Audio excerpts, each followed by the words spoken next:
Next news. Breaking news from the White House. Right now, the Trump administration is making one thing clear: fraud is no longer being treated like a paperwork problem. It's being treated like a full-blown threat to the American taxpayer, the immigration system, and the legitimacy of government itself. We're talking about Medicaid arrests, food stamp abuse, fake workforce credentials, vanished federal funds, and now even citizenship being put back under review if it was obtained through deception. Ilhan Omar, I hope you're paying attention. See, this is bigger than just a scandal or a state or a program. President Trump's team is building a whole-of-government crackdown, and if you think Democrats are nervous now, wait until you see where this is heading next. And I'll tell you why this matters. For years, Washington acted like fraud was just background noise, something to manage, excuse, or bury in paperwork. But the Trump administration is drawing a hard line and saying fraud is not random, it's systemic. It moves through benefit systems, healthcare billing, immigration files, identity records, workforce pipelines, and the very institutions that Americans are told to trust. Acting Attorney General Todd Blanche, soon to be the Attorney General if he gets through the nomination process, says there are dozens of investigations underway nationwide, with more arrests coming, and that's music to my ears. USDA Secretary Brooke Rollins says that red state cooperation already uncovered 200,000 dead people receiving food stamps, 500,000 people getting more than one benefit. And if that was found in states that actually complied, what exactly are blue states hiding while they sue to block transparency? Add Minnesota to the list, where a House oversight report alleges the Walz administration ignored fraud warnings while billions in federal funds disappeared from social services programs.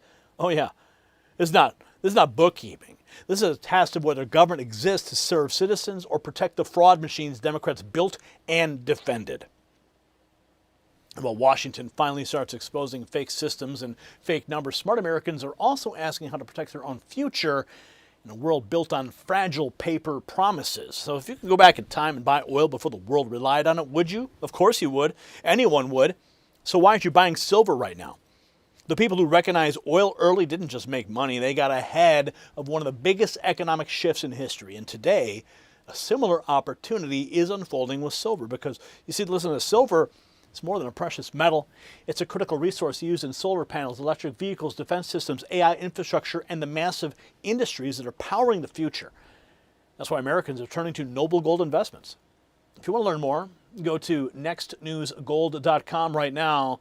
Depending on the qualifying amount, you could receive a 1/10 ounce gold coin with your order while supplies last. Or you can call that number 877-646-5347. When governments and systems wobble, owning something real is not fear, it's just common sense. Now let's get back to the bombshell, because the biggest development today is not the visa story by itself, it's what comes after it. The Trump administration is reportedly moving to revoke the citizenship of 17 U.S. citizens accused of immigration fraud. That's according to CBS. Think about that. Ilhan Omar, are you listening? See, the crackdown is no longer limited to stopping future abuse at the border or in benefits office. It's reaching backwards, reopening old cases and arguing that fraud does not become legitimate just because time passed. That changes everything. It's exactly why the left is starting to lose control of the narrative. This from Trump Daily Post, our streaming partner. They had this: AG Blanche and FBI Director Kash Patel are arresting fraudsters in blue states. The GOP states were already cooperating. They're cracking down on governors and officials who refuse to cooperate on massive Medicaid fraud. The Trump administration now threatening to pull federal funding from these states. Arrests are being made, and that is what accountability looks like. Let's take a look here. Meanwhile, the Trump administration has made fighting fraud a priority. Acting Attorney General Todd Blanche told Saturday in America there is more to come.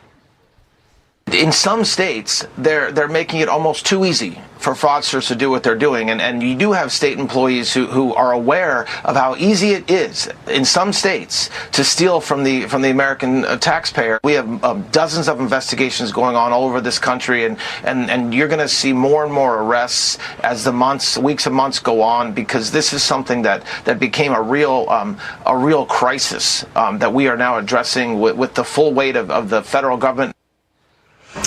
Haley, an excellent interview and show as always. So talk to us about what you expect now that they are on this. Will we see accountability there in that state, and who's going to be in the spotlight? Yes, we will see accountability. And let me just draw a contrast for you. Kash Patel and DOJ, soon to be Attorney General Todd Blanche, and when I believe he'll get confirmed, they prosecuted a state employee last week. They had indictments. They have arrests. Not only are they bringing accountability on the legal side, but Vice President J.D. Vance, Andrew Ferguson have twisted the screws on blue states, saying we will take Medicaid funding from you if you don't step up. Hawaii, within an hour, it was 11 a.m. during your show, Harris, where they announced Hawaii, they were going to withdraw funding. The next hour, on Outnumbered, Hawaii put in place a fraud task force, a strike force. So blue states are stepping up because the federal government, the Trump administration, is twisting the screws. Good, and they should. So Team Trump is putting blue states on notice over Medicaid fraud, with the rest already rolling. Now the crackdown widens as CBS reports. The administration is moving to revoke the citizenship. CBS reports Trump admin plans to announce it's seeking to revoke citizenship of 17 U.S. citizens accused of immigration fraud, expanding its unprecedented denaturalization campaign. So it's not just welfare fraud getting hit. They're going after immigration fraud, too. Next, a massive H-1B scam out of India comes into focus, with reports that nearly 90% of applications contained bogus information. Eric Darty reports, OMG, a massive India H-1B visa fraud ring has just been busted. 90% of India's visas applications contain fraudulent information. 100,000 counterfeit certificates have been seized. Holders since 2015. Over 70% came from India and nearly 12% from China. And when you zoom in on this map you're looking at, you can see where most are being hired. The dark red spots show a high density of H-1B visa holders. And now we're learning more about the fraud within the program. One former official tells Newsweek that up to 90% of applications, 90%, from India contain fraudulent documents or involve unqualified applicants. And finance law enforcement in India claim it has uncovered a network of universities that produce fake degrees, which were possibly used to obtain these high-skilled H-1B visas, including one school which allegedly stole over 36,000 fake degrees, sold, I should say. It cost as little as $1,400 for one of those. And while these are supposed to be high-skilled employees, during almost all of Biden's time in office, 83% got junior or entry-level positions. And now Texas is taking action, cracking down on those abusing the program. Wow. So the fake degree pipeline shows how badly the system was abused under Biden. Now the Trump DOJ is preparing the biggest denaturalization push yet against people accused of gaming that system broken. Trump DOJ announcing the largest ever program to denaturalize U.S. citizens accused of immigration fraud. Ilhan Omar, are you listening? Yeah, well, absolutely. And that's one of the angles that we're looking at, is the people who committed immigration fraud against our system, and how do we denaturalize those people and send them back to where they came from. There's also, as you know, Will, under the Biden administration, there was a big blurring of the lines between illegal and legal immigration. The Biden administration would often take people who were coming in on fraudulent asylum claims, fraudulent refugee claims, and basically wave the magic wand of amnesty and say, we're not going to enforce the immigration laws against those people. The first thing, and maybe the most important thing that we did in the Trump administration, is that we stopped that from happening. But then you still have a lot of people who benefited from that Biden administration amnesty program. We're trying to unwind as much of that as possible. We've already had some success, by the way, Will, despite the fact that left-wing radicals in the justice system, the court system, have tried to stop us. We have been able to denaturalize and actually unwind that temporary protected status, a lot of those fraudulent asylum claims, So that work has been happening, but it's going to keep on happening so long as Donald Trump is president. I think Minneapolis is the tip of the iceberg. Oh, yeah. I think there's sort of a good news, bad news situation in that, Will, which, the good news is that we're stopping the fraud that's happening against the American taxpayer. The bad news is that my own children will never be able to attend school at the Quality Learning Center. So, you got yeah, the Quality Learning Center. Yeah, that's going to be the meme of eternity. From denaturalization to state-level cover-ups, the fraud story keeps getting uglier. Next White House oversight report says Tim Walz's administration ignored warnings while billions in federal social service dollars vanished. This is from Fox News Politics. Oversight report alleges Walz ignored the warnings as billions in federal funds vanished from Minnesota's social services programs. Tim Walz, you belong in an orange jumpsuit. So Minnesota now, another case study, what happens when Democrats' systems look the other way. Next, USDA Secretary Brooke Rollins says red states handed over SNAP data while blue states are suing as investigators uncover dead people and duplicate benefits on the rolls. A letter to every governor in America. No one had ever held the states accountable. The federal government funds the food stamp program. We send hundreds of millions of dollars a day to the states, but there'd never been a back-end accountability on how is that money getting spent. So we asked all the states to partner with us. It's time to have accountability. The red states, of course, did. And with that red state data, we found 200,000 dead people getting food stamps. We found 500,000 people that were getting more than one benefit. And y'all, this was in the red states. The blue states wouldn't give us the data. They're suing us. We're in massive litigation right now, looking to cut those funds off until they give us that data. But the fraud is so rampant and so stunning that when the president, the vice president, and our team talks about, when we can root all this fraud out, we're going to really be able to cut the deficit, make sure we're protecting the taxpayer, but also make sure we're protecting the families that rely on these programs at the same time by getting the fraud out. Getting the fraud out, that's what we need to do. So after Medicaid SNAP, the pattern same.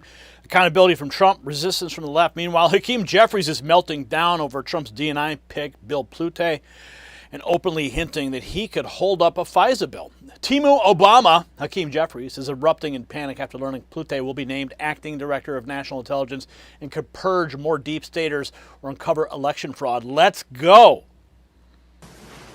There were already challenges as it wearing? Related to extending foreign surveillance authority, given the refusal by the Trump administration to put into place the type of common sense reforms that would be designed to both promote our national security interests on the one hand, and on the other, protect the privacy and civil liberties of the American people.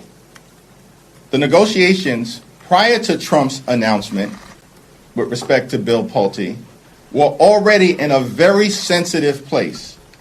And then Donald Trump, as he often does, tosses a hand grenade into those sensitive negotiations by elevating Bill Pulte as the Director of National Intelligence, someone who's a political hack, a malignant clown, and he's woefully unqualified to serve in any position in the federal government, let alone as acting Director of National Intelligence. So you let it expire? Would you let it expire? There are ongoing conversations being led by Jim Himes, but clearly to get to good faith negotiations, the effort to elevate Bill Pulte as the acting Director of National Intelligence should be reversed immediately. And then let's see where we wind up at the end of the week. Oh, yeah. Let's see, huh? Let's see where we wind up. So, there you have it, right? What does it all mean, though? That's the question.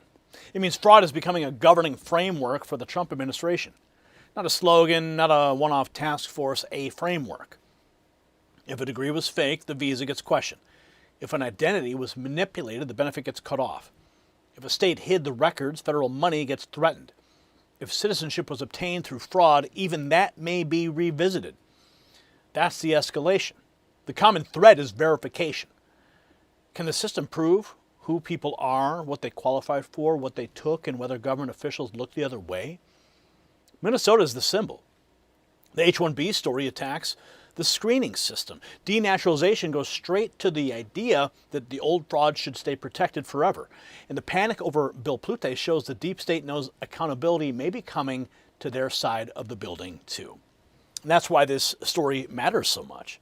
President Trump's not just cleaning up one department, he's forcing a national reckoning with a question Washington avoided for years. How much of the system has been running on fraud fiction and deliberate blindness? Red states are cooperating, blue states are resisting, Democrats are suing, Hakeem Jeffries is melting down, and the more they panic, the more obvious it becomes this crackdown is hitting where it hurts. The former Biden years blurred lines, lowered standards, and rewarded abuse. The Trump administration is restoring standards, restoring consequences, and putting the American taxpayer first again. That's a win for law, a win for citizenship, and a win for every family that plays by the rules and expects government to do the same. If you want more reporting, the corporate media will never give you straight. Share this video, subscribe, comment below. Yes or no, should any state that blocks anti-fraud investigations lose federal funding immediately? Let's have a conversation. And let's stay connected too. We're cutting out the middleman here at the Next News Network. We're going direct, right to you. When the notifications never arrive, you know the ones that you look for? When our news drops? Or when you look for us on YouTube, but you just can't seem to find us because, oh, look, you search something and all you're getting is CNN, MSNBC? Well, that's why we set up this very special number for you. 844-840-4963. Thousands of patriots have already signed up, and it's remarkable to see how many people are getting on board to get the news and information that they deserve. The news and information that we present for you to make informed decisions. Just text the words raw feed to 844-840-4963. And let's celebrate America 250 together, shall we? Check out the merch shelf below this video or shop.nextnewsnetwork.com. Pick out something you like and let's celebrate together. The system controls information. Information control is power. They don't want you to see this. The truth only survives together. They don't want this shared. Share this now.